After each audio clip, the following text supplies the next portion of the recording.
Hello and welcome to another Every Tuesday tutorial. In the spirit of the upcoming holidays, this week's tutorial we are going to create a pattern brush of a string of holiday lights, which is really useful if you like creating borders or maybe making invitations or announcements. It's just a nice little graphic element that you can add in, and it's very quick and very easy. So couple of things before we get started. This document I'm working in CMYK, so I'll show you the settings that I used when you go File, New. Just copy these exact settings. Landscape, so it's 11 by 8.5, CMYK color mode, and our resolution is the standard print resolution of 300 ppi. So hit OK when you have that, and you'll arrive here. These are the colors that I'm using, and I'll show you the color builds for each of these if you want to kind of throw together your own color swatch. It's super useful for me, I find, being able to eyedropper the colors as I move along. It just speeds up my workflow. So this dark gray color is 10-06-34. The light gray is 30-10-25. The light yellow is 00-21-2. The medium yellow is 013-67-0, and this golden color is 035-98-15. Okay, so one other thing before we get started. This is the actual size that I created these ones at, because whatever size you create your elements as will be the default 1-point stroke of your pattern. So as you can see right here, this has a weight of 1 point, so we can always go bigger, but you can't really go much smaller. So whenever you're creating elements, just keep in mind that if you want to go pretty small, you might want to start out kind of small.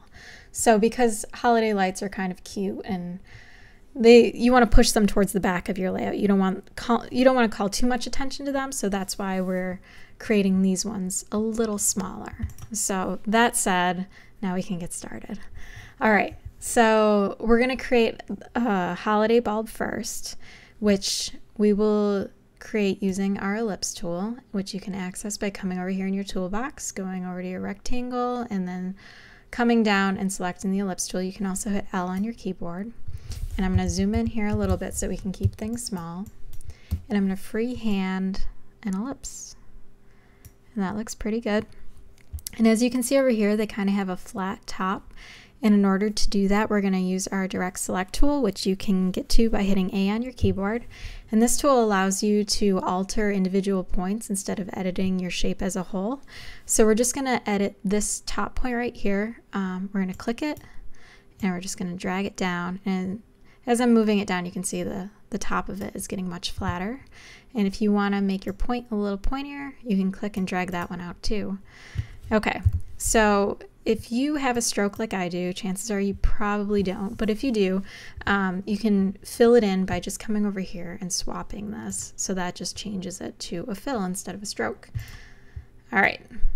So obviously this is gray and we don't want a gray light, so let's make it this light yellow color by hitting I on our keyboard, and we can just eyedropper that color. All right, next thing we need to do is create this little portion that hooks up to the string, and we're going to use our rectangle tool, and we're going to make it this color. So I'm going to hit I on my keyboard and select that color first. Then I'm going to hit M on my keyboard. Let me zoom in here a little more. And oh, when I'm zooming in, I'm just hitting Command plus, or you can hit Control plus. If you're on a PC, I'll do the same thing. And then to zoom out, I just do Command minus, or the hyphen key, or Control hyphen if you're on a PC. Okay, so I'm going to make this little rectangle. And I want to make sure that the middle of this aligns with the middle of this. So it's really easy to do that using our Align tool. And we're just going to rubber band select both of these and then hit this little button up here, which will horizontally align the centers. Okay, so now I'm going to hit Command G or Control G if you're on a PC, and that's just going to group these two shapes together. And we need more than just one light bulb, so hold Alt, click and drag, hold Alt, click and drag. And that gives us some replicates. And Now we need to make our string. And we're only going to do half of our string because we want this part of the string to be the exact same as this part of the string. So we're only going to draw a half, then we're going to duplicate it and kind of align it up and merge it together, but that sounds confusing and it's not. So let's make the string this color to begin with. So right now we have this darker gray color as a fill, so we're going to reverse it. So now we've got the darker gray color as a stroke, and just click on the stroke to move it ahead of this fill box. And then I'm going to hit I on my keyboard, hold Shift, and select the gray color. Okay, so now when we draw a line, it's going to be this color. All right, we're going to draw it using our pen tool. So you can hit P on your keyboard, you can click the pen tool up here, and I'm going to click one point, click another point a little higher, and drag. You do not want to release when you click your second point. You want to click and drag. So I'll do that one more time. I'm going to click and then click and drag. Do not release. All right, when you get an arc that you kind of like, then hold Alt on your keyboard and drag that second line in. Just like that, and then you can release. All right, and now I need this exact same thing brought over here and reflected, so we get this really nice kind of string of light. Okay, so I'm going to hold Alt like we did before. So we're going to make a replicate. So with this selected, I'm going to hold Alt, drag, and you can see it's not aligning. I can go anywhere with it. To force it to align, you hold Shift. But don't hold Shift until you start dragging it.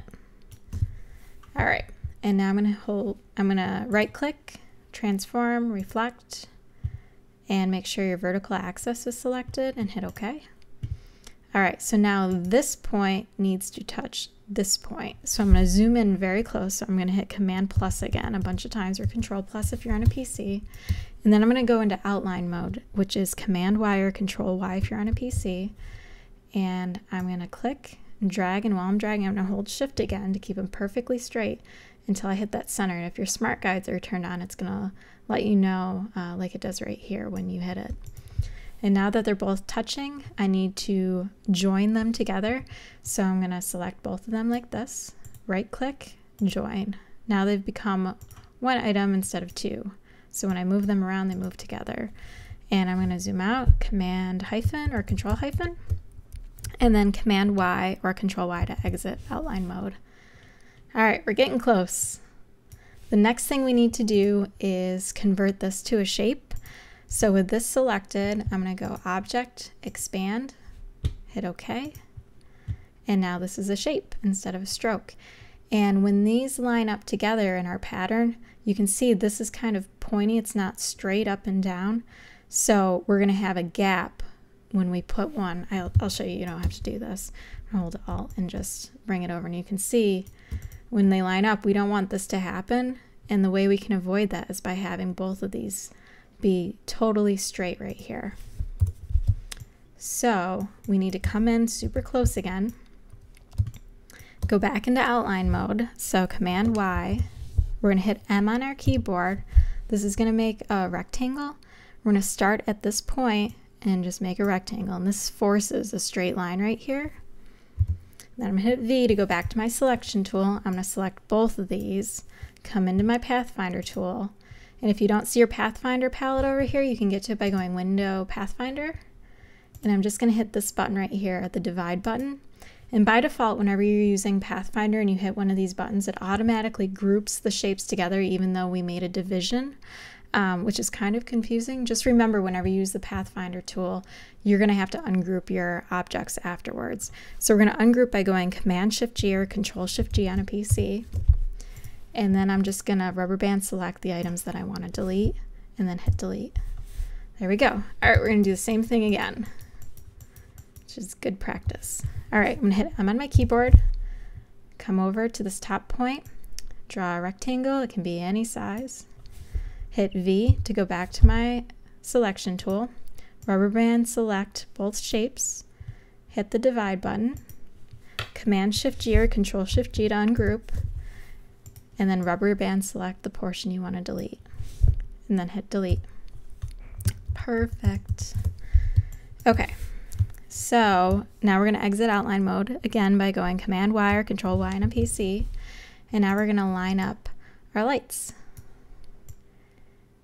And I kind of like having my lights, instead of them going straight down, I like to turn them a little bit. So I'm just going to rotate them. Maybe not so much. You can even rotate this top one if you want.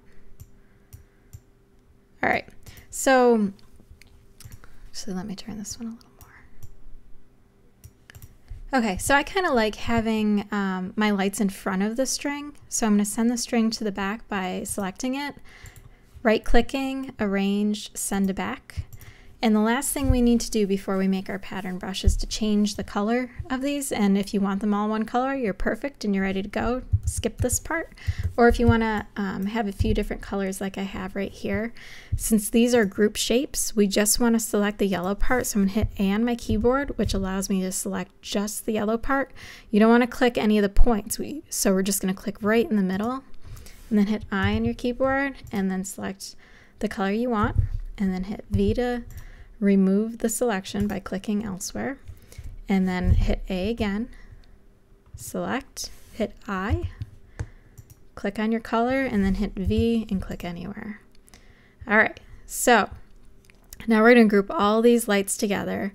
So I'm going to select them all, Command G or Control G on a PC, and here's the fun part. We're going to come over to our brushes palette, and if you don't see this, you can get to it by going Window, Brushes.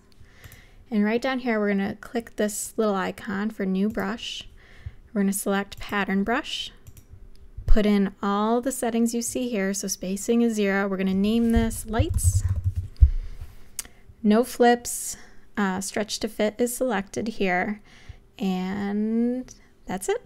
So hit OK. And now you can see we've got our lights right here. This was the one I created earlier, and you can see this one's titled Lights. So you can keep things straight. It's really good to name your brushes as you go along, so you don't have ones that are called Pattern Brush 4.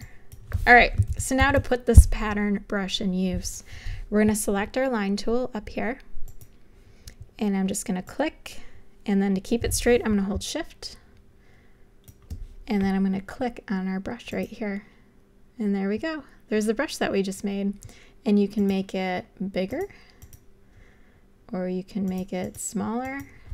Like if I want 0.5, there's a nice little string of lights. You can also apply it to rectangle. You can see I've got a stroke selected right here, and if I come back to my brushes, now you can kind of have a border too. And in future videos, I'll show you how to do these corner pieces too, which is another pattern brush setting. But for now, this is a pretty cute string of holiday lights. So thank you so much for watching. If you enjoyed this tutorial, please subscribe. I release a new tutorial or a design freebie every single week on my blog, every-tuesday.com. And thanks for watching.